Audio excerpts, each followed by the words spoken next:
aos Coríntios. Nós vamos dar sequência à exposição da carta de Paulo aos Coríntios, que iniciamos semana passada.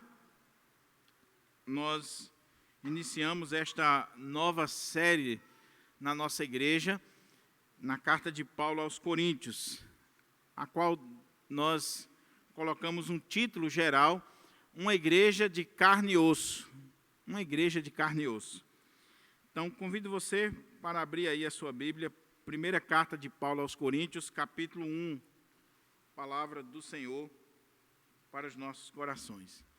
Se você perdeu as mensagens anteriores, eu queria conclamar você a ir no canal da nossa igreja, tem uma playlist que está sendo formada, e você acompanhar desde a primeira mensagem, o início desta série.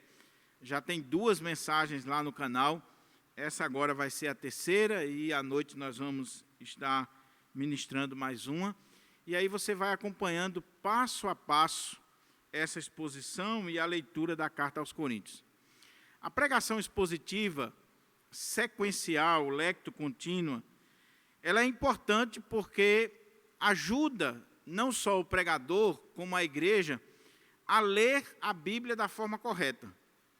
Quando a gente prega um livro inteiro da Bíblia, não só o pastor está crescendo no conhecimento, se aprofundando nas Escrituras, está pregando temas que de outra forma jamais ele pregaria na igreja, porque nós temos a tendência de escolher aquilo que é mais fácil, mais simples, e quando o pastor está pregando uma sequência em um livro, tem temas fáceis, temas difíceis, textos extremamente complicados, mas também ensina a igreja a ler a Bíblia, porque você lê a carta, por exemplo, aos Coríntios, e às vezes você diz assim, eu não entendi quase nada. E quando o pastor está pregando numa sequência, você começa a entender toda a linha de pensamento e toda a estrutura daquela carta, né? Então, deixo aqui essa tarefa para os irmãos. Primeiro, leia a carta aos Coríntios todinha. Se você tiver condições, leia de uma sentada. Segundo, acompanhe a série desde o início, pegando a primeira mensagem, a introdução, para você entender todo o contexto, e vá nessa leitura e acompanhando as exposições, que com certeza vai ser bênção para a sua vida. Semana passada, nós estivemos meditando sobre a introdução, o prefácio e a saudação, que está aí no capítulo 1, verso 1 ao 3.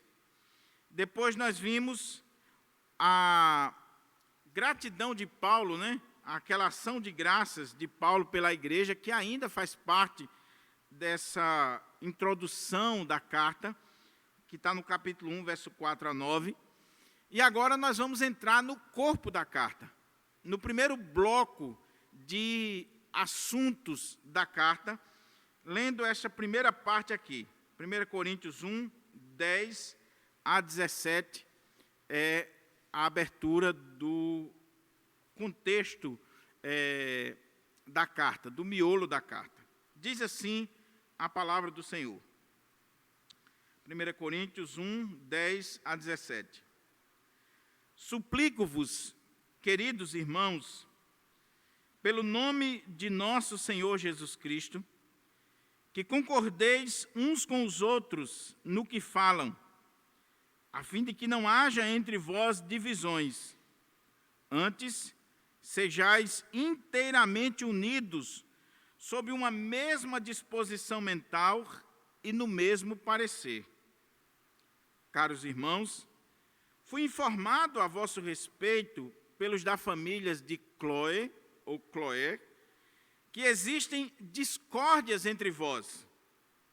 Refiro-me ao fato de um de vós afirmar, eu sou de Paulo, enquanto o outro declara, eu sou de Apolo, e outro, eu sou de Pedro, e outro ainda, eu sou de Cristo.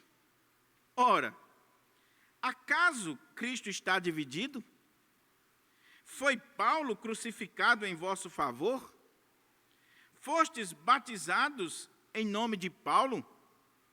Dou graças a Deus por não ter batizado a nenhum de vós, com exceção de Crispo e Gaio, a fim de que ninguém venha a alegar que foi batizado em meu nome. É certo que batizei também os da casa de Estéfanas. Além destes, não me recordo se batizei algum outro irmão. Porquanto, Cristo não me enviou para batizar, mas para proclamar o Evangelho, não por meio de palavras de sabedoria humana, para que a cruz de Cristo não seja esvaziada. Vamos orar mais uma vez, meus queridos irmãos, pedindo a iluminação e a direção do Senhor para as nossas vidas. Ó Pai, a Tua palavra foi lida e nós temos diante de nós a responsabilidade de ministrar esta palavra com fidelidade à Tua igreja. E eu sei, Senhor, o quanto eu careço da direção, da iluminação do Teu Espírito, para que eu possa falar, de fato, aquilo que o Senhor quer falar para a sua igreja. Que o Senhor possa nos revelar os mistérios da Tua palavra e aplicar em nossos corações essa palavra bendita. Fala conosco, Senhor. Fala aquilo que nós precisamos e não pura e simplesmente o que nós queremos ouvir. Fala comigo, fala com a Tua igreja, que haja transformação, que haja conversão, que haja mudança nas nossas vidas para a glória do Teu nome. Que as palavras dos meus lábios e o meditar do meu coração sejam agradáveis na Tua presença, ó Senhor, rocha minha e Redentor meu. Amém. Amém. Mantenha aí a sua Bíblia aberta para que a gente possa considerar juntos o texto sagrado. O tema da mensagem esta manhã, baseada nesse texto que acabamos de ler, 1 Coríntios 1, 10 a 17, é súplica pela unidade da igreja. Súplica pela unidade da igreja. Semana passada, conforme nós já ressaltamos para os irmãos, nós iniciamos a exposição desta carta e nós vimos a introdução da carta, que segue o padrão das cartas que eram escritas naquela época. Você tem o autor da carta se identificando, você tem ele falando sobre os destinatários, uma saudação, um voto e uma ação de graças. Então, nós vimos isso aqui no capítulo 1, verso 1 ao 9. Mas a partir do verso 10, nós vamos iniciar o corpo da carta, os assuntos da carta. Terminou essa parte introdutória, diríamos, entre aspas, formal, muito embora Paulo, nessa introdução, ele já destaca alguns temas da carta, eu ressaltei isso na exposição passada. Paulo não perde tempo, na introdução, no prefácio, na saudação, mesmo sendo algo formal, ele já adianta alguns assuntos. Mas a carta propriamente dita começa no verso 10. E eu preciso destacar algumas coisas à guisa de introdução para a gente poder entender esse texto. Nós estamos aqui, a partir de agora, no primeiro bloco, na primeira divisão da carta de Paulo aos Coríntios. A primeira divisão da carta vai do capítulo 1, verso 10, ao capítulo 4, verso 21, que é o final do capítulo. Então, você tem aqui o primeiro bloco, a primeira estrutura da carta, que vai tratar desse assunto tão importante na mente do apóstolo Paulo, a ponto dele colocar em primeiro lugar, que é o tema das divisões. O tema das divisões. Você lembra que a igreja em Corinto estava enfrentando muitas dificuldades. Havia problema de imoralidade, havia problema na área da disciplina, havia questões relacionadas com casamento, celibato, divórcio, novo casamento. Havia problemas naquela igreja de litígio entre os irmãos que estavam indo para os tribunais pagãos. Havia problema de liberdade cristã, uns que comiam carne, outros que não comiam aquilo que era sacrificado lá no mercado aos ídolos, que vinha para o mercado depois de ser consagrado aos ídolos. Havia um grupo na igreja que estava começando a espalhar uma ideia de que não há ressurreição. A igreja tem muitos problemas. Porém, pelo que Paulo faz aqui na carta, fica muito claro que o principal problema daquela igreja era o problema das divisões. E, como era o principal, Paulo chama atenção, em primeiro lugar, para esse problema. Paulo vai dedicar uma parte significativa da carta para tratar desse problema. Por quê?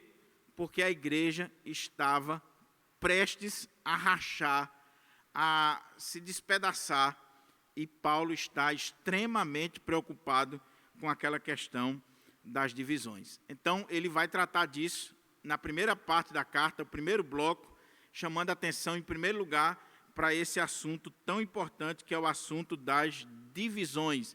Mas não só o assunto das divisões, porque atrelado ao assunto das divisões está a questão da autoridade apostólica de Paulo, do ministério de Paulo, que estava sendo rejeitado por aquela igreja, e Paulo vai tratar disso ao longo desses 4 primeiros capítulos, especialmente no capítulo 4, onde ele vai chamar a atenção para o apostolado.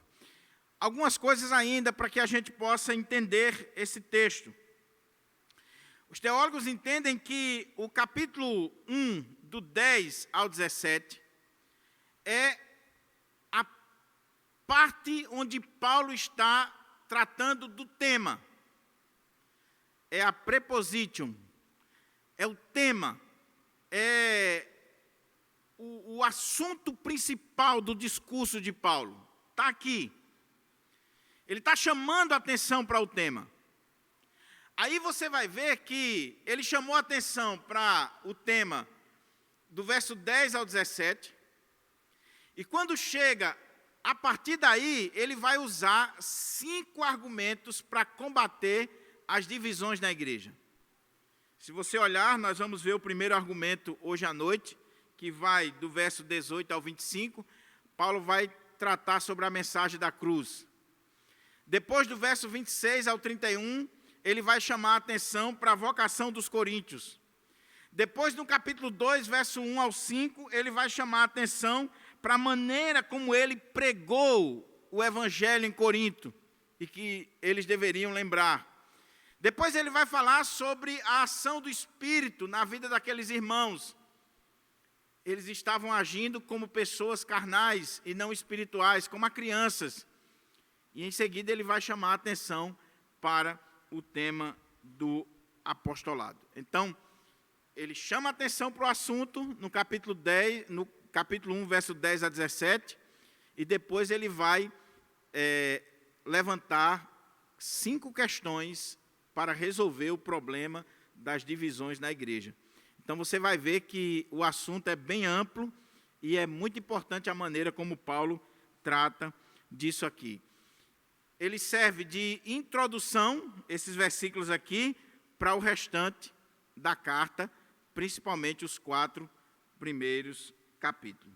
Então, olha aí o versículo 10, para que a gente possa começar a considerar esse texto. Paulo diz assim: suplico-vos, aqui na minha versão, na King James atualizada, suplico-vos, queridos irmãos, pelo nome de nosso Senhor Jesus Cristo, que concordeis uns com os outros no que falam, a fim de que não haja entre vós divisões, antes sejais totalmente unidos, sob uma mesma disposição mental e no mesmo parecer. Caros irmãos, fui informado a vosso respeito, pelos da família de Cloe, que existem discórdias entre vocês.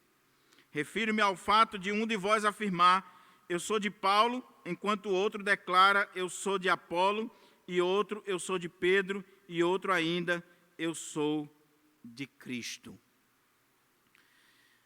É muito interessante a forma como Paulo começa. Na versão atualizada, que você tem em mãos, diz, rogo-vos, pois. Aqui, na King James, eles colocaram, suplico-vos, queridos irmãos. É um rogo, é uma súplica, é um apelo que Paulo está fazendo àquela igreja. Paulo está rogando àquela igreja, Paulo está suplicando àquela igreja, Paulo está apelando àqueles irmãos, que eles possam, em nome de Jesus Cristo, concordar uns com os outros naquilo que falam, e que não houvesse entre eles divisões. A primeira coisa que chama a atenção aqui, meus irmãos, é que Paulo sai de uma ação de graças. Paulo começou com ação de graças. Se você ler do verso 1 ao 9, especialmente do verso 4 ao 9, você vai ver que Paulo está dando graças pela igreja de Corinto. Ele começou louvando a Deus pela igreja. Ele começou dando graças pela igreja.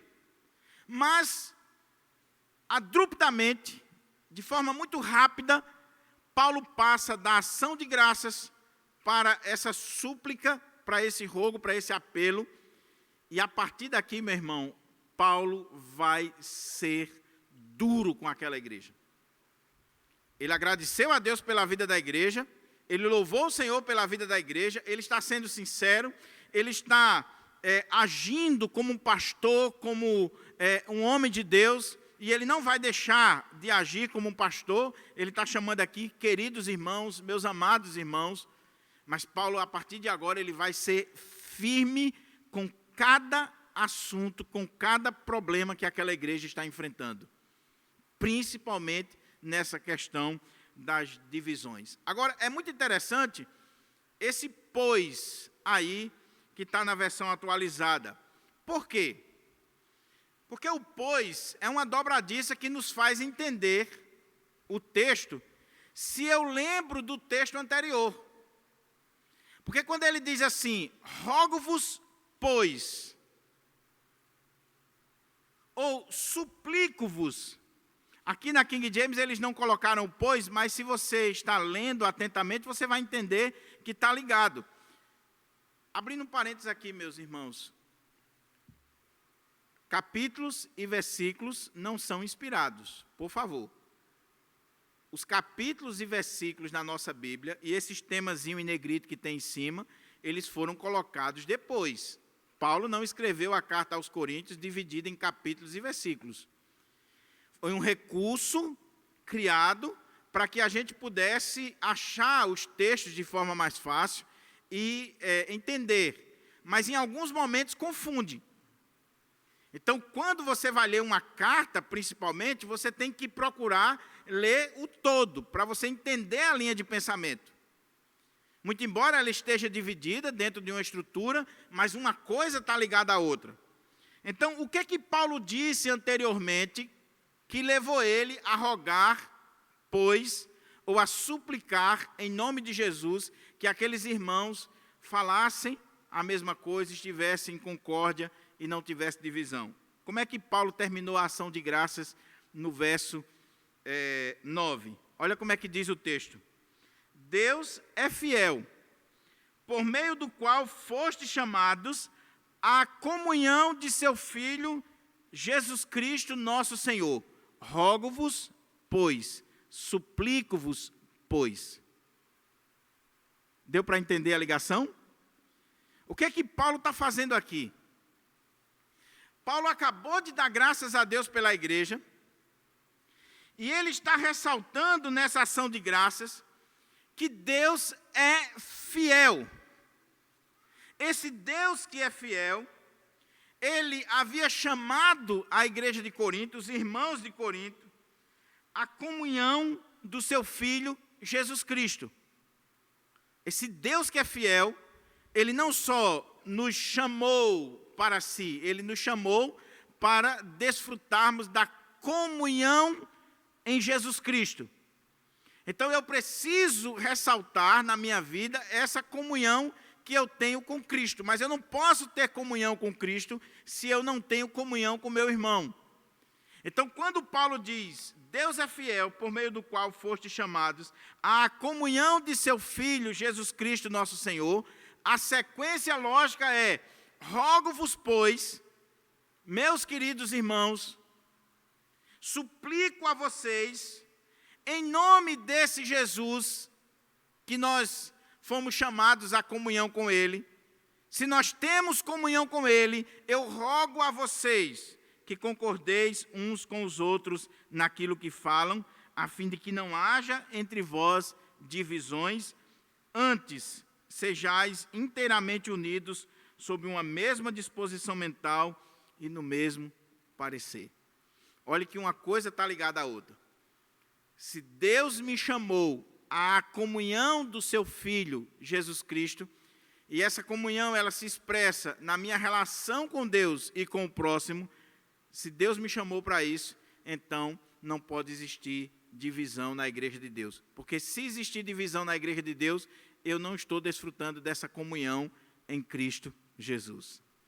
Olha como é sério. Agora, Paulo, ele roga, ele suplica. E é claro que isso aqui deve nos chamar a atenção.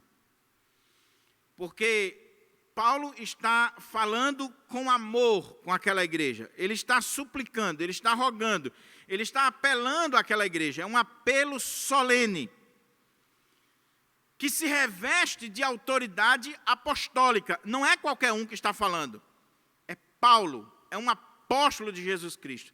E por mais que aquela igreja não esteja reconhecendo, na sua grande maioria, a autoridade de Paulo, o ministério de Paulo, o pastorado de Paulo, Paulo usa essa expressão não só de forma carinhosa, amorosa, mas essa expressão ela está revestida de autoridade apostólica. Então, ele está dizendo assim, eu suplico a vocês, eu rogo a vocês, e aqui tem carinho e autoridade.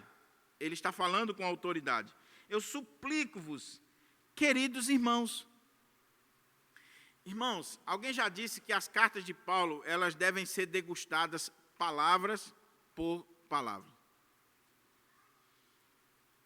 Paulo não perde tempo. Paulo não está enchendo linguiça. Cada palavra é pensada. Então, ele acabou de dizer que Deus é fiel e nos chamou à comunhão do seu Filho Jesus Cristo. Então, ele pega essa linha, esse fio do pensamento que ele acabou de dizer e vai desenrolar. Ele suplica àquela igreja, então ele está com a autoridade apostólica, com a autoridade dada pelo Espírito Santo de Deus, pelo Senhor Jesus, suplicando, rogando àquela igreja, mas veja que ele fala com amor, queridos irmãos, amados irmãos, e a palavra que ele usa é extremamente interessante. Porque a palavra irmão, na língua grega, adelphos, a raiz dessa palavra tem a ver com útero. Ou seja, quando a Bíblia está usando essa palavra, está falando de irmãos que procedem do mesmo útero, que pertencem à mesma família, que são filhos do mesmo pai, da mesma mãe. É uma família. Então, o que Paulo está dizendo aqui é, igreja de Corinto, vocês são irmãos, vocês desfrutam da comunhão com Jesus Cristo.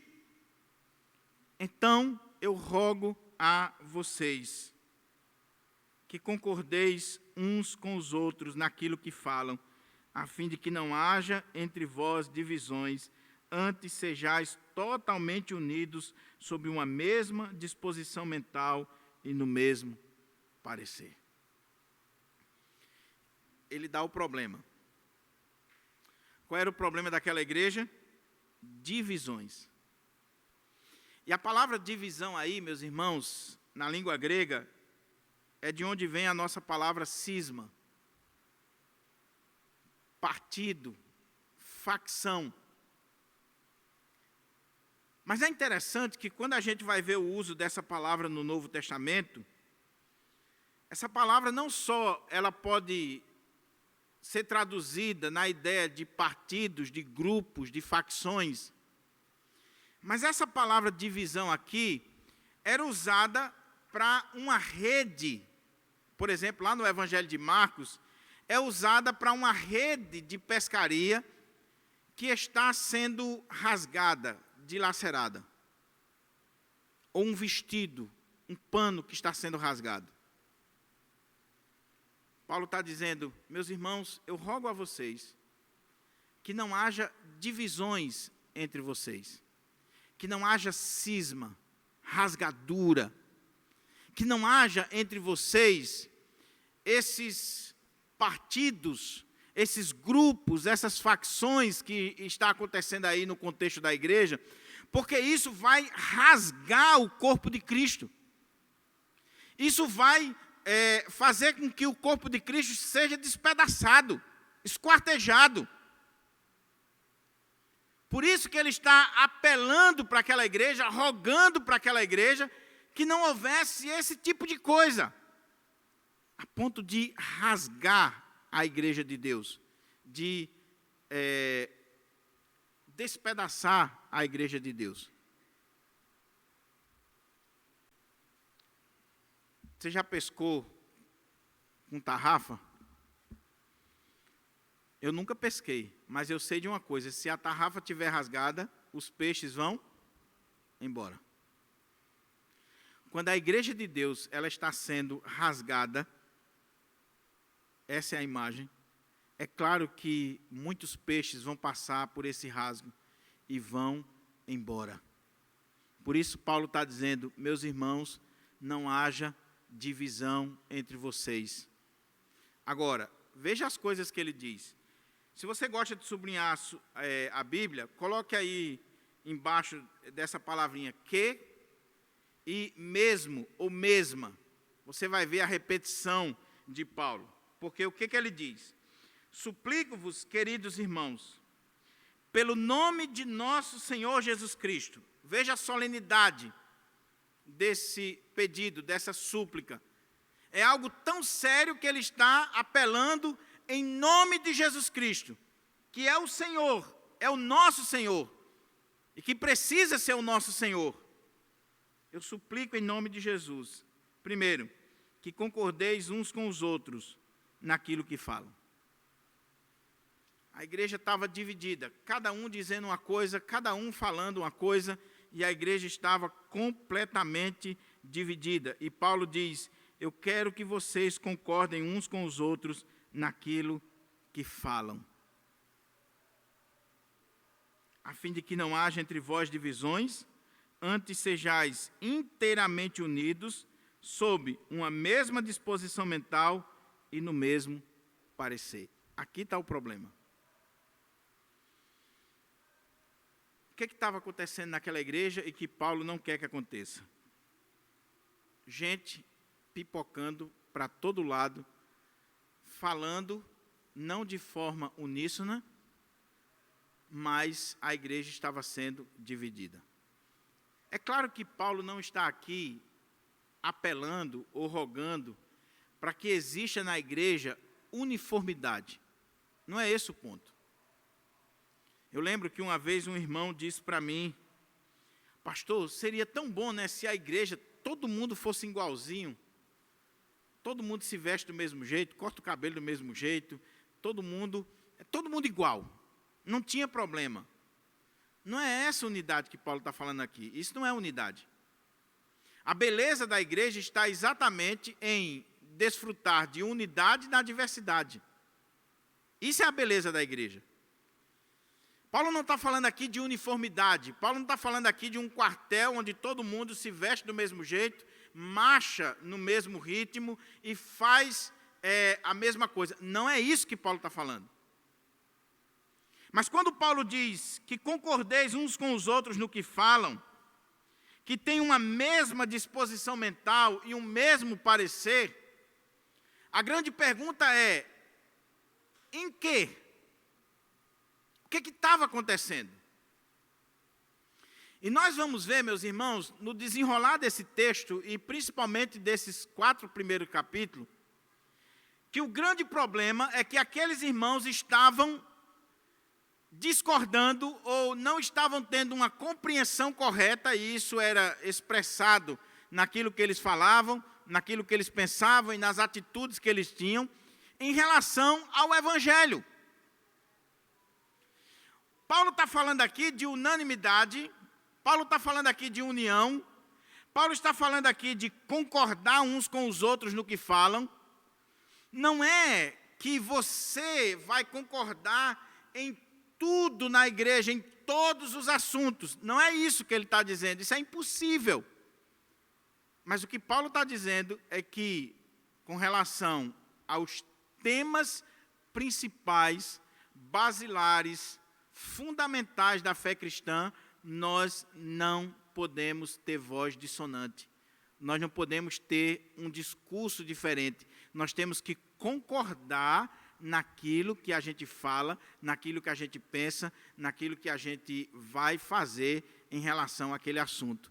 E qual é o tema que está em jogo aqui? O Evangelho. O que estava em jogo aqui nessas divisões, e eu vou explorar melhor à medida que a gente for caminhando, é que o berço dessas divisões era uma má compreensão do Evangelho. E, meus irmãos, isso aqui é muito sério. Porque eu posso discordar de você ideologicamente. Você defende determinado partido ou determinado político. Eu posso discordar de você. Eu posso discordar de você em relação aos esportes. Um é americano, o outro é abecedista. Paciência. Agora, nós não podemos jamais discordar no Evangelho, nos temas fundamentais do Evangelho de Jesus Cristo. E era isso que estava acontecendo naquela igreja. De forma consciente ou inconsciente, nós vamos ver aqui à medida que a gente for caminhando. Mas eles estavam discordando dos pontos fundamentais do Evangelho, e isso estava criando divisão, partido, grupo, todo tipo de problema na vida daquela igreja. Então, Paulo está dizendo: suplico-vos, queridos irmãos, pelo nome de nosso Senhor Jesus Cristo, que concordeis uns com os outros naquilo que falam, a fim de que não haja divisões, rasgaduras, cismas, partidos, antes sejais inteiramente unidos. E essa palavra unidos aí, ela traz a ideia de restaurados. É aquela rede que foi costurada. A rede está rasgada, a rede de pescaria. Aí você uniu a rede, costurou direitinho. Agora os peixes não tem como passar.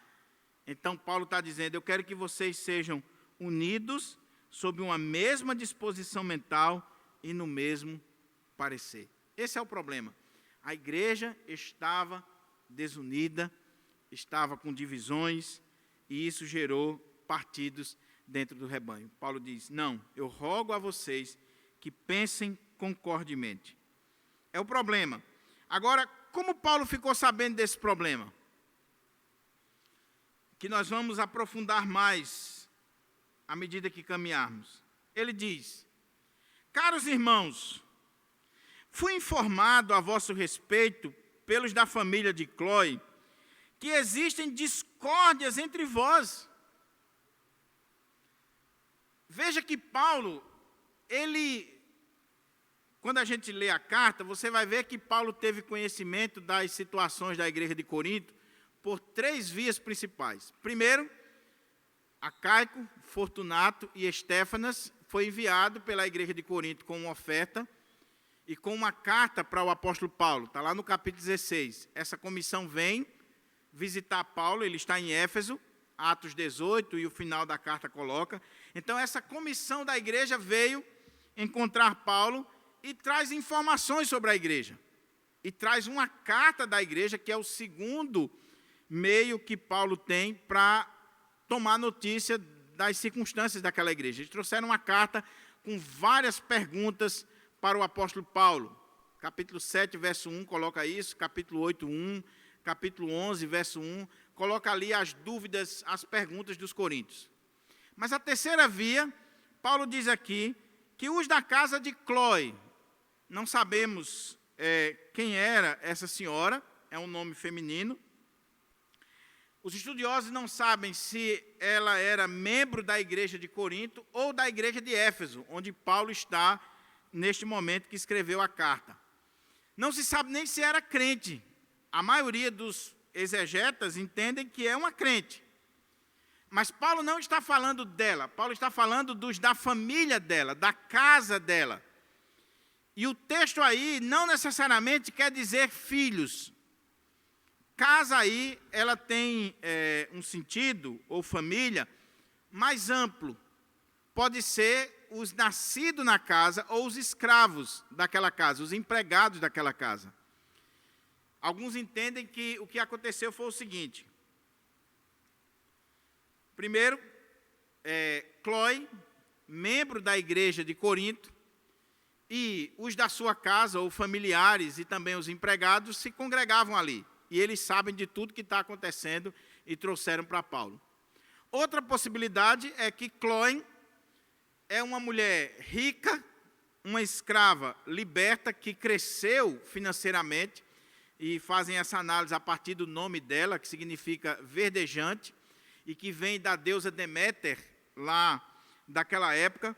Então, essa mulher era uma mulher rica, que tinha empregados, que tinha funcionários às suas ordens, morava em Éfeso, e aí os seus empregados, visitando Corinto, que era uma cidade portuária, comercial, cosmopolita, os seus empregados visitando Corinto, eles ficaram sabendo do que estava acontecendo na igreja. Voltando para Éfeso, os da casa de Cloe, os funcionários, contaram para Paulo tudo o que estava acontecendo ali. E o que eles disseram para Paulo? Eles disseram para Paulo o seguinte: caros irmãos, fui informado a vosso respeito, pelos da casa de Cloe, da família de Cloe, que existem contendas entre vós, discórdias entre vós. Agora a coisa piorou. Porque quando Paulo, atrás, ele fala de divisões na igreja, ele está falando dessa rasgadura, desses cismas que está acontecendo na igreja. Mas agora, o que Paulo está dizendo aqui, a expressão que ele utiliza, é uma expressão que ele vai usar lá na carta aos Gálatas, para a obra da carne. A ideia aqui é briga mesmo, discórdia mesmo. É uma expressão muito dura e violenta. A igreja de Corinto estava vivendo em pé de guerra. E uma curiosidade aqui, a carta não colocou isso, pelo menos é o que parece, a carta com as perguntas. A comissão que veio da igreja de Corinto não colocou isso, mas alguns membros da casa de Cloe, da família de Cloe, disseram para Paulo: olha, Paulo, deixa eu dizer um negócio para você, eles não só estão pensando diferente, eles não só estão com grupos, com partidos dentro da igreja, mas eles estão em pé de guerra. A briga, a discórdia, o pau está quebrando na igreja de Corinto. Então, na hora, Paulo diz para aquela igreja, e ele não esconde o assunto, nem quem informou. Isso aqui, meus irmãos, deve servir de lição para a gente. Porque Paulo está colocando aqui uma pá de cal em qualquer tipo de fofoca naquela igreja. Ele está dizendo: meus irmãos, eu estou sabendo que existe brigas, que existe discórdia entre vocês, e eu estou sabendo, quem me disse foi os da casa de Cloe. Se eram membros da igreja, imagine quando a carta chegou lá. Quando foi lida a carta. Quem falou foi os da casa de Cloe. Mas sabe por que Paulo está fazendo isso aqui? Porque acaba com a fofocagem dentro da casa de Deus. Se você não tem coragem de assumir, meu irmão, a informação e de dizer quem foi, quando foi, onde foi, fica calado. Fica quieto. Porque você só piora a situação. Agora, se você tem coragem de fazer como aqui os da casa de Cloe, faça. Você está vendo a briga, está vendo a discórdia, está vendo o problema, está vendo a dificuldade na igreja, e você vai procurar quem tem autoridade para resolver o problema. Eles não ficaram conversando entre si, eles não ficaram espalhando fofoca, eles procuraram Paulo, o fundador, o pastor da igreja, o apóstolo, que estava lá em Éfeso, procuraram Paulo e disseram: Paulo, a gente veio aqui dizer para você que lá na igreja de Corinto, o pau está quebrando, são brigas, são discórdias, são contendas que está no meio da igreja. E pode dizer que foi a gente que disse. E Paulo escreve a carta dizendo: meus irmãos, eu fui informado pelos da casa de Cloe. Como está faltando gente da casa de Cloe nas igrejas hoje. Tem muita gente para ficar na surdina, nos grupinhos, nos comentários, mas não tem coragem de se expor, de dar a cara a tapa, de botar o seu nome, de assinar o documento e de dizer: sou eu, estou aqui.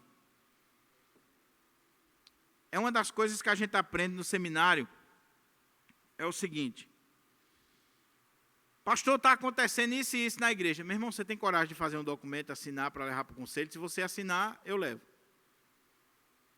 A pessoa recua logo. Se você não tem coragem de assinar o documento e de fazer a denúncia, fecha a boca. Fica quieto. Não prejudique a igreja de Deus.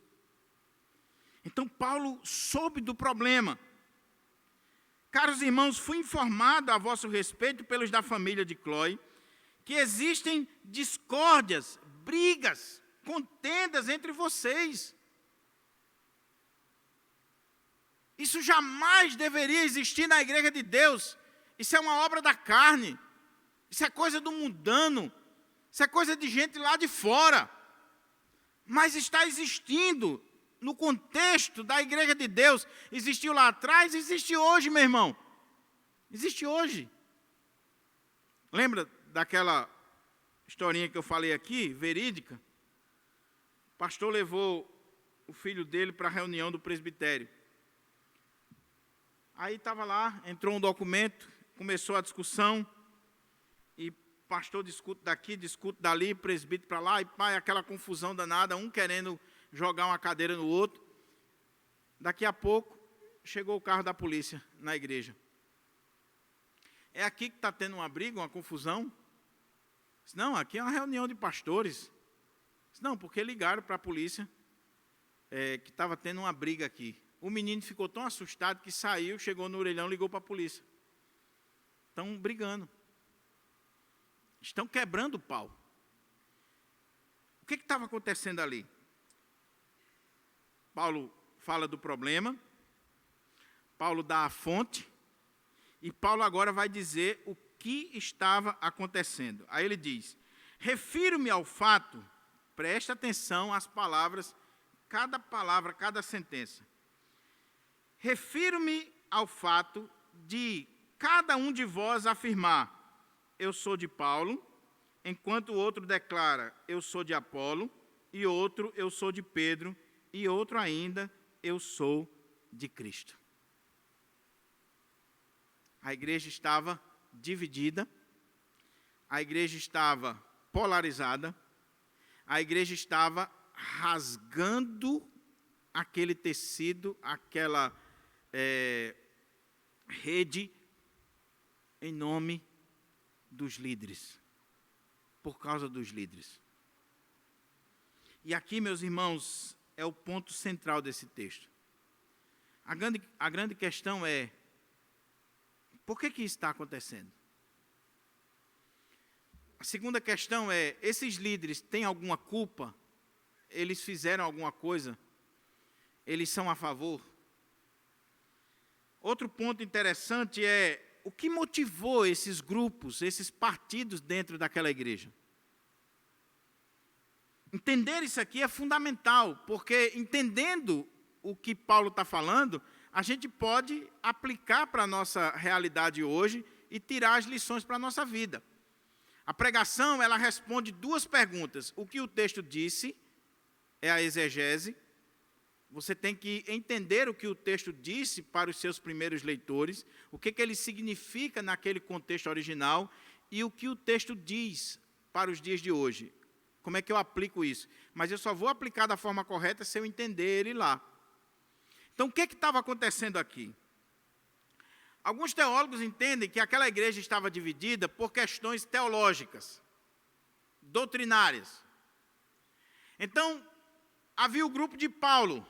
Paulo é o apóstolo da graça. É aquele que prega um evangelho, o evangelho da graça, entre aspas, um evangelho liberal, que não está dando ênfase à lei, aos ditames da lei. Então, tinha um grupo que seguia Paulo por causa desse viés teológico da graça, da liberdade do evangelho.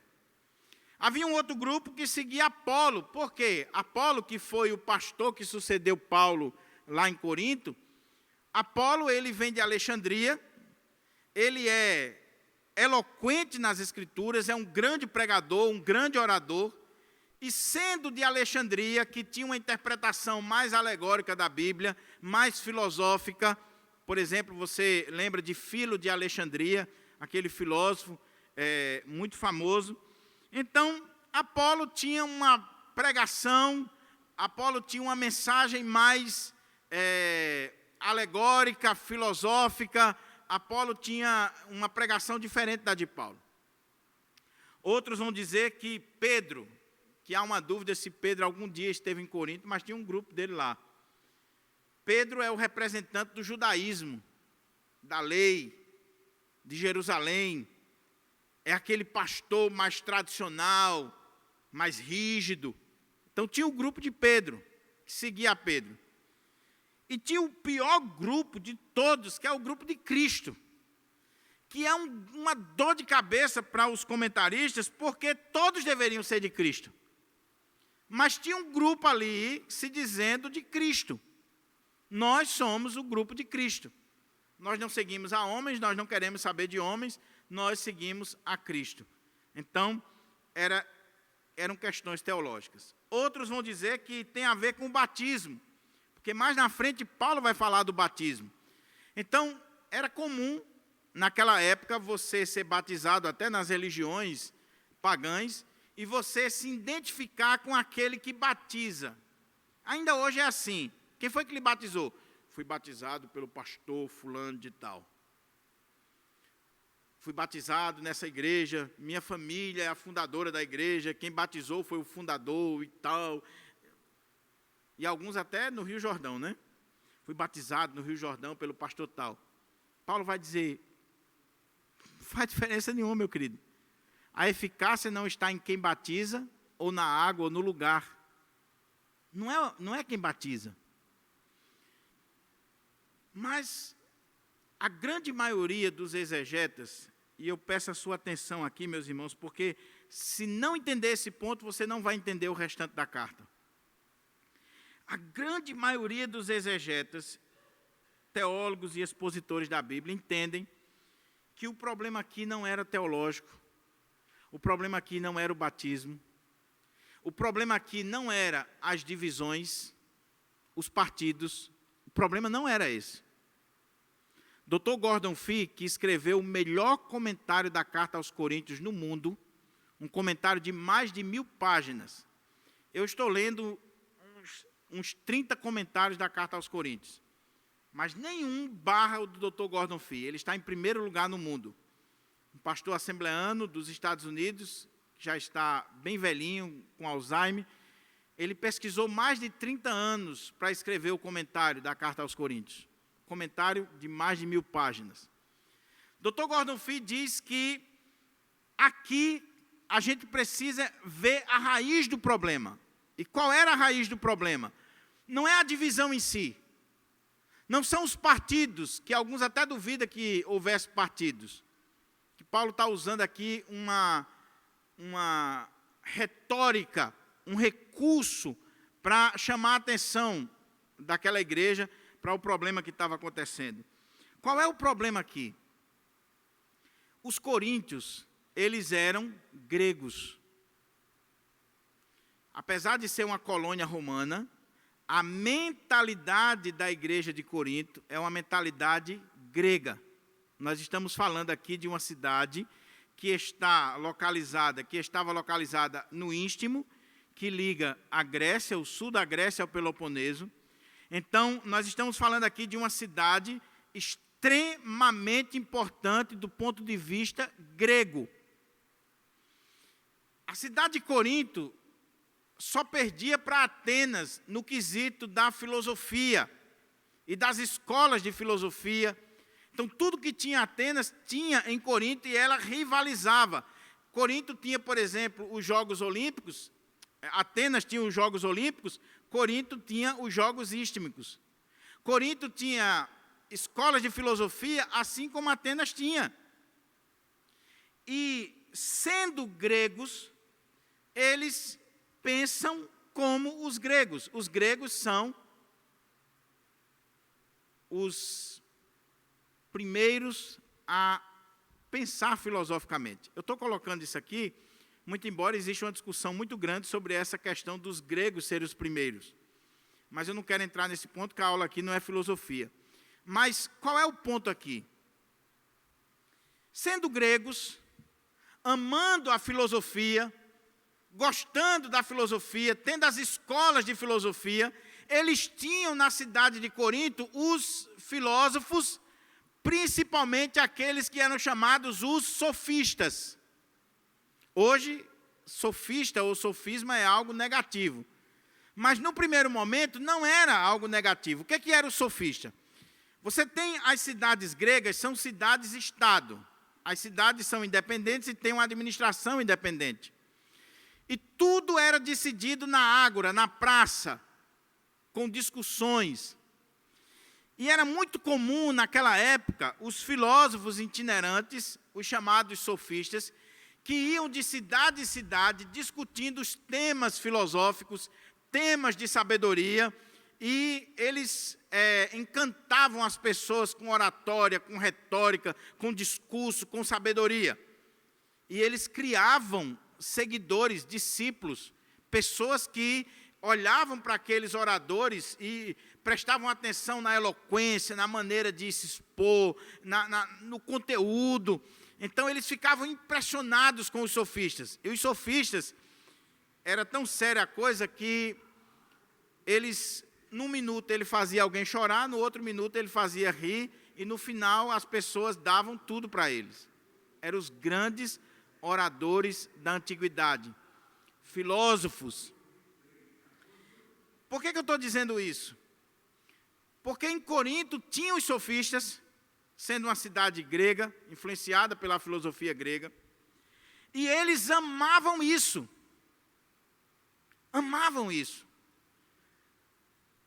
Os coríntios tinham os seus oradores prediletos, assim como nós temos os nossos ídolos dos dias atuais.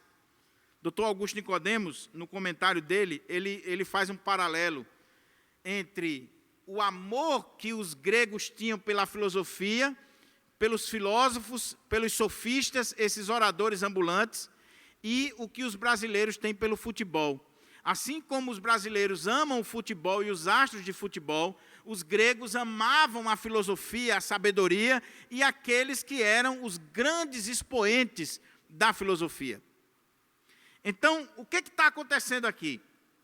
Estes irmãos de Corinto, sendo grego na sua grande maioria, eles vieram para a igreja, mas eles continuam raciocinando e pensando como o mundo, com a cultura lá de fora.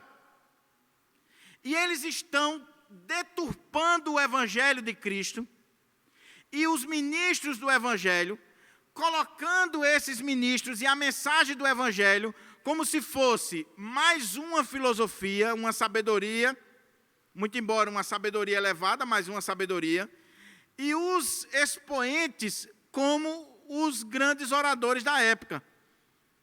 Daí eles estão olhando para Paulo, e tem um grupo que admira Paulo, tem um grupo que admira Apolo, tem um grupo que admira Pedro, e tem um grupo de Cristo. E aí Paulo ficou preocupado porque a deturpação é terrível. Eles estão colocando o evangelho no mesmo nível da filosofia, da sabedoria humana, e ele vai tratar disso mais adiante. A primeira pancada que ele vai dar é sobre a mensagem da cruz, a loucura de Deus versus a sabedoria dos homens, a filosofia. Verso 25 em diante. Verso 18 a 25. Então Paulo ficou preocupado: como vocês estão tratando o evangelho? Vocês estão olhando para o evangelho como se fosse uma filosofia humana, uma sabedoria humana, e pior, vocês estão tratando os ministros do evangelho, os pregadores, como se fossem os sofistas, os filósofos dos seus dias. E a coisa é tão séria que eles estão colocando Cristo no mesmo nível de Pedro, de Paulo e de Apolo. Já pensou que deturpação? Já pensou que coisa séria? Paulo não está vendo só o sintoma da doença, as divisões, os grupos, os partidos, as facções. Aqui é o que está aparecendo. Mas Paulo está indo na raiz. Paulo está fazendo o diagnóstico correto. O problema era a questão cultural. Era a mentalidade que não havia mudado. Oh, meus irmãos, isso é tão sério. Porque a pessoa vem lá de fora, vem do mundo, e ela entra na igreja de Deus, e muitas vezes a mentalidade dela não mudou. Ela continua pensando igualzinho quando ela pensava lá no mundo. Então, lá no mundo, ela tinha os seus filósofos prediletos, os seus ídolos, ela amava a sabedoria, e quando ela chega dentro da igreja, ela começa a agir com a mesma mentalidade lá de fora. Daqui a pouco, está o problema. Por que tem problema no conselho da igreja? Por que tem problema na junta diaconal? Por que tem problema nas sociedades internas, na igreja como um todo? Porque você pega e coloca na liderança alguém que não tem a mentalidade bíblica, submissa à palavra de Deus, e ele quer implantar na igreja de Deus a mentalidade lá de fora, muitas vezes até da empresa. Então, o cara, ele é gerente de empresa, ele é o cara do investimento lá fora, e ele foi eleito presbítero na igreja. A mentalidade dele é empreendedora. Então, meu irmão, se ele não tiver uma mentalidade renovada pelo Espírito, ele vai chegar no conselho da igreja, na junta diaconal, e vai dar problema, porque ele sempre vai querer que a igreja tenha lucros, ele sempre vai ver com um olhar mundano, ele nunca vai ver com um olhar espiritual. Era o problema aqui. Os sofistas, os filósofos, a sabedoria do mundo, e a igreja aprendendo e trazendo isso para o seu contexto. E aí, quando olharam para Paulo, Paulo chegou lá, plantou a igreja, pregou o evangelho durante 1 ano e 6 meses, e aí eles estão ouvindo Paulo pregar. Não é que Paulo não fosse um grande orador, um grande teólogo, não é que Paulo não tivesse conhecimento da filosofia. Paulo nasceu em Tarso, que era um berço também de filosofia, escolas de filosofia. Paulo é um homem de 3 culturas, a cultura judaica, a cultura romana e a cultura grega. Mas quando Paulo chegou em Corinto, Paulo ele vai dizer mais na frente que ele abriu mão de qualquer discurso, ele vai dizer aqui mais na frente, de sabedoria, de retórica, de eloquência, para que a cruz de Cristo não fosse anulada. Então eles estão ouvindo Paulo, aí Paulo sai e vem Apolo. Quando chega Apolo, o cara é eloquente, uma pregação acima da média, com muita ilustração, ele vinha da escola de Alexandria, então era um homem poderoso nas escrituras, muito embora precisou ser amparado por Áquila e Priscila, alguns detalhes do evangelho. Aí um grupo disse assim: eu sou de Apolo. Pedro talvez nunca foi em Corinto, mas a fama dele chegou lá: eu sou de Pedro. Aí Paulo diz: vocês estão pensando como o mundo? vocês estão dividindo a igreja de Deus, e vocês estão pensando como o mundo, vocês estão agindo com uma mentalidade completamente mundana. Eles eram mais coríntios, não corintianos, eles eram mais coríntios do que crentes. E precisava mudar, e precisava resolver essa questão. Então aqui tem um problema. Divisão, brigas, partidos, facções dentro da igreja. Por quê? Porque estão trazendo a mentalidade lá de fora para dentro da igreja. Meus irmãos, a igreja precisa ter cuidado com os fã-clubes. A igreja precisa ter cuidado com o endeusamento de pastores, de líderes, de personalidades, celebridades evangélicas. É claro que os pastores, os líderes, na sua grande maioria, não tem nada a ver com isso. Eles não querem isso, mas acaba acontecendo. Eu sou ligado a fulano, eu sou ligado a Beltrano, eu sou assim, eu sou... Não. Aí Paulo, a partir do verso 13, ele vai dar uma pancada naqueles irmãos. Olha o que ele diz. Ora, acaso Cristo está dividido? Ele vai fazer algumas perguntas retóricas. E veja aqui, meus irmãos, um dos motivos que aqueles irmãos estavam rejeitando Paulo, porque toda vez que alguém diz assim, eu sou de Paulo, isso está mostrando que tem um grupo que não é de Paulo. Quando diz eu sou de Apolo, está mostrando que aquele grupo não é de Paulo. Eu sou de Pedro, não sou de Paulo. Sou de Cristo, não sou de Paulo. Então, a rejeição maior aqui é o apóstolo Paulo. Aí, Paulo vai fazer algumas perguntas retóricas, que a resposta é não. Obviamente é não. Começa com essa aqui, que tem uma discussão, talvez na sua Bíblia não esteja em forma de pergunta, mas de exclamação. Porque Paulo começa com isso aqui. Ora, acaso Cristo está dividido? Em outras versões, não está em forma de pergunta, porque na língua grega dá essas duas possibilidades de tradução. Primeiro, pode ser uma afirmação que Paulo está fazendo. Paulo estaria dizendo, Cristo está dividido. O que Paulo estaria dizendo para aqueles irmãos é, irmãos, na hora que vocês estão endeusando os homens, tratando como os filósofos, os artistas, os grandes oradores aí do mundo, vocês estão tratando dentro da igreja, o que vocês estão fazendo com esses grupos, com esses partidos, é mostrando que Cristo está dividido. Por quê? Essa possibilidade.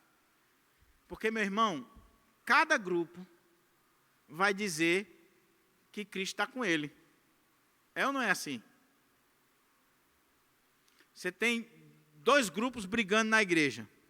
Aí o grupo do lado de cá diz assim, mas Jesus está conosco, Jesus é fiel, Ele é justo, Ele vai fazer justiça, é isso, é aquilo, vão pagar porque Deus está comigo, o Senhor está comigo, e assim, assim, assim. Aí o grupo do outro lado está dizendo a mesma coisa. E o que Paulo está dizendo aqui é, quando vocês dizem, eu sou de Paulo, eu sou de Pedro, eu sou de Apolo, eu sou de Cristo, vocês estão dividindo Cristo. Vocês estão colocando Cristo no grupo de vocês, na panelinha de vocês, no partido de vocês. Então, Cristo está dividido. A outra possibilidade, que é a que a grande maioria dos teólogos levantam, é essa aqui. É fazer a pergunta. Cristo está dividido?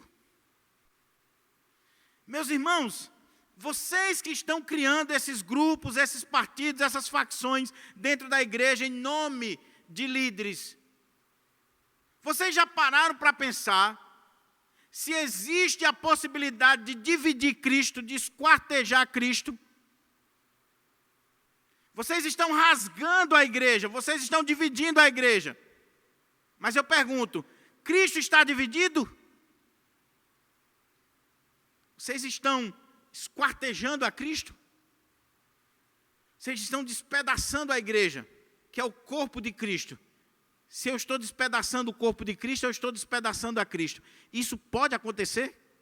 Cristo está dividido?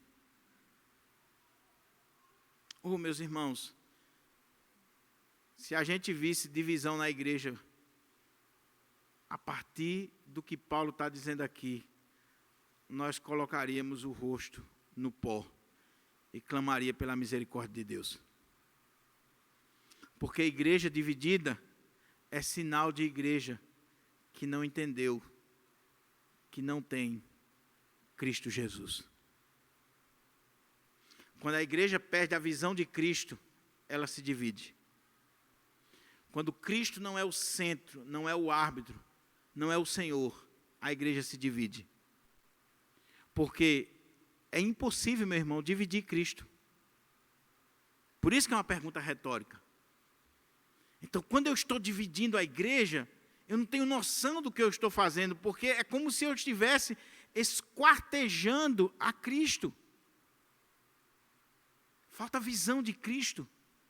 Falta o amor de Cristo. Aí Paulo vai aprofundar mais. E veja que agora Paulo, de forma sábia, ele não cita os demais irmãos. Ele cita a si mesmo. Foi Paulo crucificado em vosso favor? Fui eu que morri por vocês? Que dei a vida por vocês? Presta atenção. Fostes batizados em nome de Paulo? Vocês foram batizados no meu nome ou no nome de Cristo? A expressão no grego é: vocês foram batizados para dentro de mim? Em meu nome? Fui eu que morri por vocês?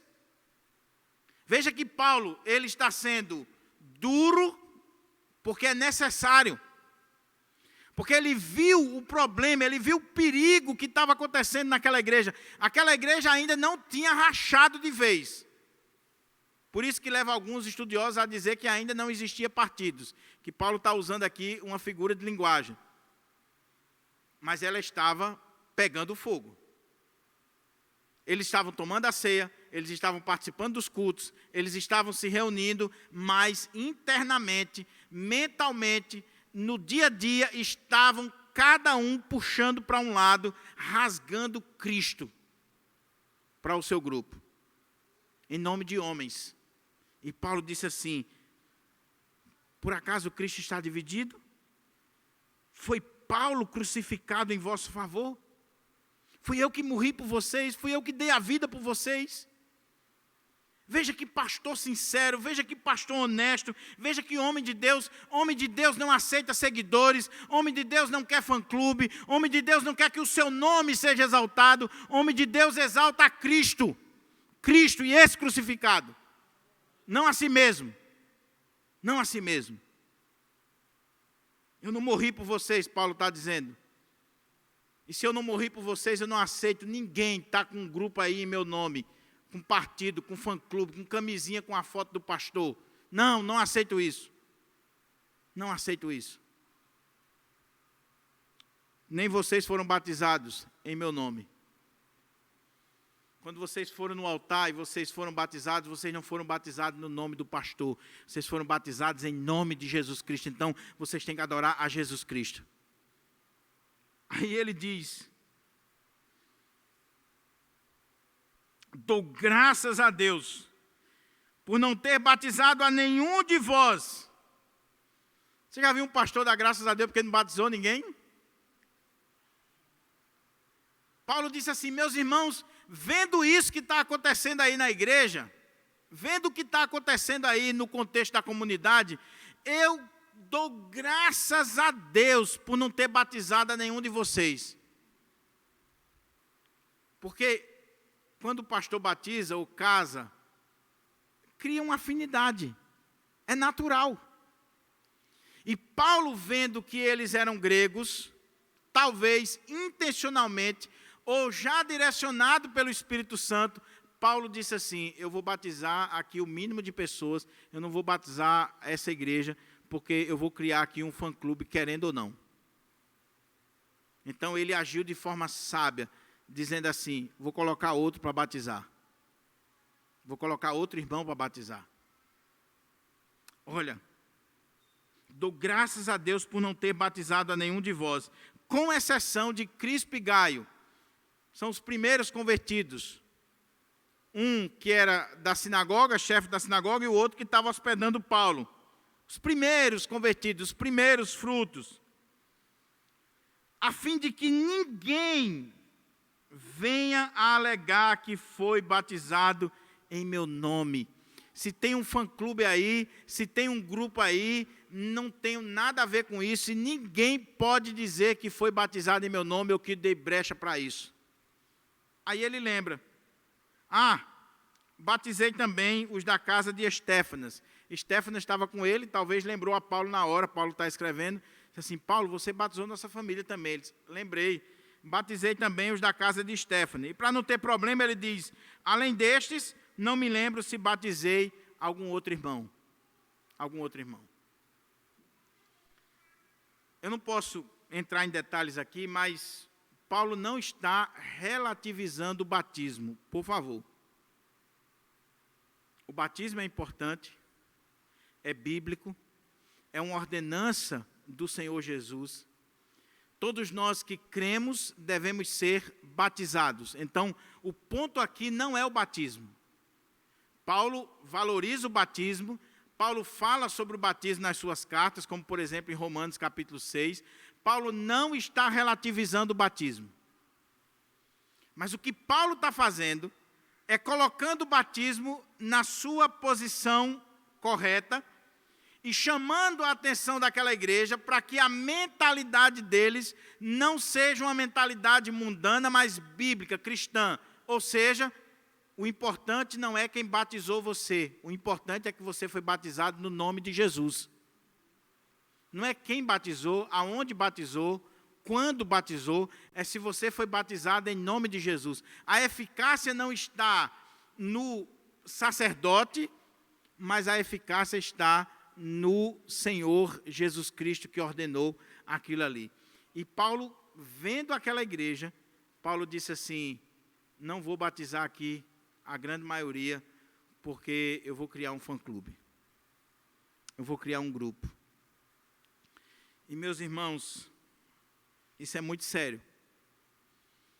Porque, como eu disse, tem pastor que ele chama a igreja para si. É claro que a igreja, já dizem os estudiosos, é a cara do pastor e o pastor é a cara da igreja. Mas o pastor precisa ter cuidado para não fazer seguidores. Se for preciso abrir mão de algumas coisas, como por exemplo, batizar, fazer um casamento, ou participar de algumas coisas, para não criar seguidores, o pastor deve fazer. Agora, cá entre nós, e falando como pastor, a tentação é grande. A tentação é grande porque você não deixou de ser humano, você está nesse mundo, essa é a cultura do mundo, é você se colocar num pedestal, é você criar seguidores, é você estar preocupado com os likes, com os seguidores nas redes sociais, com a igreja toda do seu lado, e a própria comunidade faz isso. Faz isso. Então é um alerta para mim como pastor. Pastor, você está chamando a atenção para quem? Para si ou para Cristo? Como João disse, convém que ele cresça e que eu diminua. Nós precisamos ter cuidado. Aí Paulo chega no versículo 17, que é importante para a gente concluir essa exposição, mas já é a base, o alicerce para o que ele vai dizer em seguida e que nós estaremos vendo na próxima mensagem. Olha o que diz o verso 17. Porquanto Cristo não me enviou para batizar. Lembre-se, Paulo não está relativizando o batismo. O que ele está dizendo é que a missão principal dele, Cristo lhe chamou não para batizar, mas para proclamar, para pregar o Evangelho. Essa é a missão de Paulo.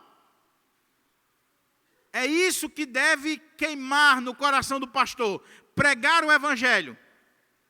Ele batiza, ele ministra a ceia, os sacramentos, é extremamente importante. Ele faz casamento, ele faz cerimônias fúnebres. É importantíssimo fazer isso. Só que se ele vir que essas atividades pastorais estão chamando a atenção para si, ele passa para outro. Deixe outro fazer. Ele diz, porquanto Cristo não me enviou para batizar, mas para proclamar, para pregar o Evangelho. E aqui Paulo já começa a dar uma pancada nos coríntios. Cristo não chamou ele para pregar filosofia, sabedoria, conhecimento humano. Chamou ele para pregar o Evangelho de Cristo. Aí ele diz, não por meio de palavras de sabedoria humana, para que não se anule a cruz de Cristo. Que coisa maravilhosa, meus irmãos. Porque o que Paulo está colocando aqui é o ponto principal, que a partir de agora, em 5 argumentos, ele vai combater a divisão na igreja. Qual era o problema da igreja de Corinto, que eu ressaltei anteriormente? A mentalidade grega. Eles estavam confundindo o evangelho com a sabedoria, a filosofia humana. Eles estavam achando que o evangelho era uma sabedoria que estava acima, elevada, mas era mais uma sabedoria. E eles estavam tratando os ministros do evangelho como os grandes oradores, os sofistas, os filósofos da época. E aí Paulo diz, meus irmãos, eu quero dizer para vocês que o Senhor me chamou para pregar o Evangelho, não sabedoria humana, não por meio de palavras de sabedoria humana, para que não se anule a cruz de Cristo. Paulo vai dizer, ele vai colocar no capítulo 2 principalmente, e a partir de agora ele vai chamar a atenção. Quando eu fui aí, eu preguei Cristo crucificado, eu preguei a cruz de Cristo, e eu não usei de retórica, eu não usei de eloquência, eu não usei de nenhum tipo de artifício para chamar a atenção de vocês. Eu preguei o Evangelho, eu preguei Cristo Jesus, eu preguei a cruz de Cristo. Sabe por que eu não falei de sabedoria, de filosofia? Não é porque eu não conheço, Paulo conhecia. Sabe por que eu não usei de recursos de sabedoria humana na linguagem, retórica, oratória? Sabe por quê? Porque eu não queria esvaziar, anular a cruz do meu Senhor. Porque quando o pastor, ele se preocupa com a eloquência, ele se preocupa com as palavras de sabedoria, quando o pastor ele está preocupado em falar de temas que são os temas do momento, que chamam a atenção, ele está esvaziando a cruz de Cristo e chamando a atenção para si mesmo, chamando a atenção para as filosofias humanas, para a sabedoria humana, para o conhecimento humano, e aí a cruz de Cristo fica completamente esvaziada. Vai em algumas igrejas para ver se no púlpito tem a cruz de Cristo. Você vai ver pastor falando de psicologia, e é psicologia barata, porque não é psicólogo, não é da área, psicologia barata. Você vai ver pastor falando sobre passos para vencer financeiramente na vida, e ele não tem expertise para isso. Você vai ver pastor falando sobre os mais diferentes assuntos, e a cruz de Cristo, cadê? Cadê o Evangelho? Cadê o Evangelho? Aí as pessoas vão para lá, e elas escutam 4 passos para a vitória, aí no outro domingo 10 passos para a vitória, aí no outro domingo 51 passos para a vitória. E cadê a cruz? Cadê o Evangelho? Cadê a palavra de Deus para o meu coração? E aí o cara usa de retórica, ele usa de figuras de linguagem, de sabedoria humana, ele usa data show, ele impressiona com as imagens, ele muda o púlpito, né? Porque hoje o negócio é sério. Ele encena, ele cria teatro, ele tem que criar coisas para chamar a atenção das pessoas. Por quê? Porque não acredita mais no Evangelho, na cruz de Cristo, que é simples, mas que transforma o homem. Quando falta o Evangelho, eu tenho que colocar qualquer coisa para prender a atenção, para chamar a atenção. Aí Paulo diz, quando eu estive aí, eu não preguei outra coisa a não ser Cristo, Cristo, Cristo e esse crucificado. E eu quero dizer para vocês, eu fui chamado para pregar o Evangelho, não com sabedoria de palavras. Se vocês estão aí me comparando com Apolo, comparando com Pedro, comparando com quem quer que seja, me tratando como um sofista, eu quero dizer para vocês que eu não me preocupo com isso. Eu me preocupo em pregar o Evangelho, não com retórica, não com discurso, não com sabedoria de palavras. Cristo não me chamou para isso. Cristo não me chamou para batizar, para criar seguidores. Cristo me chamou para proclamar a cruz. E eu não faço uso desses expedientes, porque eu quero que essa cruz ela esteja em ascensão. Eu não quero que ela seja esvaziada ou anulada. Oh, meu querido irmão e minha querida irmã, o remédio para uma igreja dividida é a mensagem da cruz. É o Cristo que morreu, que foi crucificado, que deve ser proclamado na igreja. É isso aqui. Se você está vindo para cá, meu irmão, para ouvir outro sermão, você está perdendo seu tempo. Agora, se você quer vir para cá para aprender sobre Cristo, sobre o Evangelho, você veio no lugar certo. Se você quer aprender sobre empreendedorismo, vá para o CDL. Pode ir para o CDL, que lá tem curso. Vá para o Sebrae. Tem os coaches aí. Mas aqui não. Aqui, esse púlpito é para a proclamação do Evangelho de Jesus Cristo. E nós vamos continuar pregando Cristo e este crucificado. Ele é o remédio de Deus para a igreja. Ele é de fato a sabedoria de Deus. Paulo vai agora, no próximo parágrafo, Paulo vai comparar a sabedoria de Deus, a mensagem da cruz, que é loucura para os homens, que ele vai dizer que é a loucura de Deus, e ele vai comparar ela com a sabedoria dos homens, que é a verdadeira loucura. Então, é o que nós vamos ver hoje à noite. Concluindo, eu queria destacar aqui algumas coisas. O tema do sermão é uma súplica pela unidade da igreja.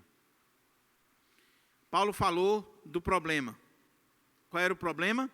A igreja estava dividida, rasgando a rede, rasgando o tecido, criando grupos, criando partidos, facções. Por quê? Porque estavam pensando como o mundo, com a mentalidade do mundo. Lá no mundo, eu tenho os meus artistas preferidos, os meus ídolos, os jogadores de futebol, os artistas de novela, os campeões do mundo. E eu me identifico com eles e eu sigo a eles. Aí eu vim para a igreja, aí eu começo a comparar pastor, comparar pregador, e eu estou me identificando com cada um deles. Então eu digo assim, eu sigo fulano de tal, eu não sigo fulano de tal. Cometeu 2 erros. Primeiro, não entendeu o Evangelho. Está confundindo o Evangelho com sabedoria humana. Segundo, não entendeu qual é o papel dos líderes. Porque Paulo vai dizer no capítulo 4 que nós somos servos. Nós somos escravos. Nós somos despenseiros dos mistérios de Deus. É isso que nós somos. Nós somos despenseiros. Então, esse era o problema. O problema. Qual é a lição para nós? Meu querido irmão, como é que está a sua mente? Ou melhor, a sua mentalidade? Nós precisamos, meus irmãos, renovar a nossa mente. Nós precisamos ter uma mentalidade bíblica, pensar biblicamente. Nós precisamos ter uma cosmovisão bíblica, não mundana. Então, por favor, avalie a sua maneira de pensar. Porque o fato de você estar na igreja, o fato de você estar ouvindo a palavra, o fato de você estar constantemente fazendo parte de uma igreja local, não significa dizer que você foi convertido na sua mentalidade. Você pode estar aqui e estar pensando como o mundo. E por isso você, lá fora, você tem seus ídolos, e aqui você criou também o seu fã-clube. e você diz, eu sou de fulano, eu sou de Beltrano, e você trata a igreja como você trata lá fora. Então, cuidado com a sua mentalidade. Que todo o nosso pensamento seja levado à obediência de Cristo Jesus. Que haja renovo na nossa mente, no nosso coração. Que a gente venha pensar, não como brasileiro, não como natalense, mas que nós venhamos pensar como cristãos, como crentes em Jesus Cristo. Eles estavam pensando como gregos, como coríntios. Eles estavam pensando de forma mundana, não de forma bíblica. Segunda coisa, lembre-se, meus irmãos, se nós desfrutamos da comunhão com Jesus Cristo, nós precisamos desfrutar da comunhão com os nossos irmãos. Por isso que Paulo, quando fala da comunhão com Cristo, imediatamente ele diz, eu preciso de desfrutar a comunhão com os meus irmãos. Terceiro, o remédio para a igreja não são homens, não são líderes, não são autoridades humanas, mas o único que deve ser adorado na igreja é Cristo Jesus. A igreja se divide quando ela perde a visão do Cristo glorificado.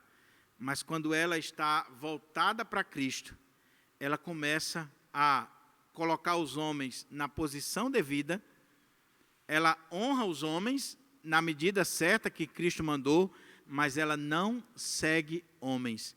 Ela não está adorando ou endeusando os homens. Ela olha para Cristo. E por último, nós devemos proclamar o Evangelho. Não com sabedoria de palavras. O Evangelho não precisa de adereços. O Evangelho não precisa de eloquência. O Evangelho não precisa de arrumadinho. O Evangelho só precisa ser proclamado. O Evangelho só precisa ser pregado para que ele produza efeito, para que ele faça diferença na vida das pessoas. É como Spurgeon dizia, a Bíblia é como um leão, solte que ele faz o papel dele. Basta soltar. Então, nós devemos pregar o Evangelho, anunciar o Evangelho, e deixe que Deus faz a obra. E concluindo, nunca esqueça que quando a igreja está dividida, quando a igreja está rasgando essa rede, esse tecido, ela está criando aberturas para que os peixes vão embora. E, meus irmãos, é tão difícil juntar. Você leva 10, 15, 20 anos para juntar um grupo. Aí, às vezes, numa assembleia, às vezes por causa de fulano, de Beltrano, do pastor A, do pastor B, do presbítero A, do presbítero B, aí se cria partidos, daqui a pouco a rede rasgou e os peixes estão indo embora. E alguns dos peixes estão passando por aquele buraco sem nem saber por quê. Estão indo embora sem nem ter noção por que estão indo embora. Não sabe de absolutamente nada. Apenas rasgou, está indo embora. Aí Paulo diz, não, eu chamo vocês à unidade. Que no Evangelho, nas coisas de Deus, naquilo que compete a vocês, eu quero que vocês estejam unidos. Vamos restaurar a rede. Vamos costurar a rede. Vamos chamar a casa à ordem. Vamos nos unir, meus irmãos. Vamos desfrutar da comunhão do Senhor. Vamos estar com os servos do Senhor, com os ministros. Ele vai dizer na frente, olha, tudo é vosso. Seja Paulo, seja Pedro, seja Apolo, tudo é de vocês. Tudo é de vocês, irmãos. Deus deu para vocês Paulo, deu Apolo, deu Pedro, cada um com a sua característica, cada um com a sua maneira de pregar, com o seu conhecimento, não para disputar, ninguém está aqui disputando. Nós estamos aqui como servos e servas de Deus, adorando o Senhor. Então vai ter aquele pastor que prega com eloquência, glória a Deus. Vai ter aquele pastor que tem mais conhecimento, mas não é um grande orador, glória a Deus. Vai ter aquele pastor que não é do púlpito, é o cabo da visita, que visita os irmãos, que aconselha, que tem uma palavra de sabedoria. Agora, no púlpito ele é fraco. Qual o problema? Não faça comparação. Veja como presente de Deus. Deus lhe deu presentes. Aqueles que o Senhor está usando na área A e aqueles que Deus está usando na área B. E tudo é vosso, e vós de Cristo e Cristo de Deus. Vocês são servos do Senhor. Então, olhe para os homens, não como artistas, não como filósofos, não como pessoas dignas de ser adoradas. Olhe para os homens como servos, como homens de Deus, como ministros do Evangelho. E aí a igreja vai caminhar. A igreja vai começar a caminhar. Quando o pastor sabe do seu lugar, que ele não é para criar fã-clube, chamar a atenção para si, e quando a igreja sabe do seu lugar, que nem pode rejeitar o pastor, jogar o pastor fora, dizer eu sou de Cristo, como tinha o grupinho lá, que estava rejeitando Paulo e humilhando Paulo, mas também não pode adorar. Não pode colocar, não, se não for esse pastor, eu estou fora. Não, se não for o pastor fulano. Eu sei de algumas igrejas, por exemplo, que o irmão chega na porta. Estou falando de igreja que eu sei e que eu já vi. O irmão chega na porta. Quem é que vai pregar hoje? É o pastor fulano?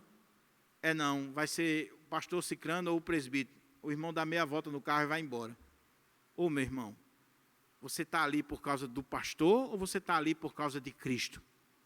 Por causa da palavra de Deus. Porque não interessa quem está na frente, quem está pregando. Se ele for fiel à palavra de Deus, pode ser o pastor A, B ou C, o presbítero, o diácono, o irmão, a irmã. Se estiver pregando a palavra de Deus, você tem que estar ali e ouvir como de fato é palavra do Senhor. Que Deus aplique a palavra no nosso coração. Que nós venhamos atender essa súplica do apóstolo Paulo, para que não haja divisões entre nós, para que nós venhamos pensar concordemente no Senhor. À noite, nós estaremos vendo o primeiro argumento de Paulo para combater esse problema. Aqui foi só a radiografia do problema, mas a partir de agora, no verso 18 até o verso 25, Paulo vai chamar a atenção para o primeiro ponto, onde ele vai dizer: meus irmãos, a mensagem da cruz, a loucura de Deus, é o remédio, é o primeiro remédio que eu quero dar para vocês, para resolver esse problema das divisões, esse problema dessa cultura equivocada que vocês estão na cabeça, adorando homens, servindo homens e tratando o Evangelho como se fosse uma sabedoria meramente humana, filosofia humana. Vamos orar?